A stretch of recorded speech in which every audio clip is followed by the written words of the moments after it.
Nearly everywhere you turn, magazines and television bombards you with messages about what you should and shouldn't eat. It can be a lot for a person to take in, and in some cases, what you hear might not always be true. In today's Health Check, Delane Cleveland teamed up with an expert to find some help. Shopping at the grocery store can raise a lot of questions for someone trying to eat healthy.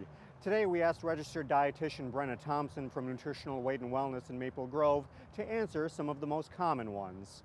When I'm working with clients, I hear similar questions quite frequently, and for good reason, because there's a lot of nutrition confusion that goes on in the world. For starters, what to do with the incredible edible egg? How many egg yolks can I eat in a week? And I just say eat as many eggs as you really want because they are such a good source of protein. Next on Thompson's list, salt. And when we start cutting out a lot of the processed foods, we automatically reduce our sodium consumption.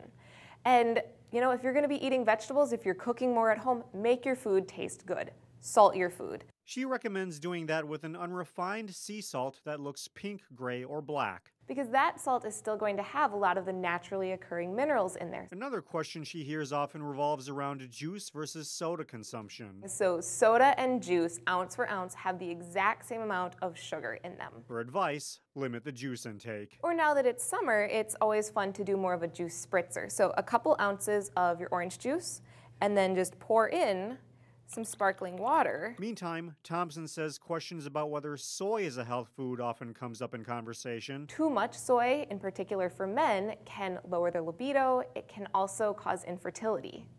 In everybody, soy blocks iodine absorption to your thyroid, and that slows your metabolism. So if you do eat soy, limit it to a couple of ounces and stick to the organic stuff. And finally, if you become a vegetarian, how do you make up for the lost protein? If they are still consuming fish, I would have some sardines or some tuna, salmon. Any of those would be great options. Other options include cottage cheese, milk, yogurt, and whey protein powder. Just a few pieces of advice from the experts to keep people on track.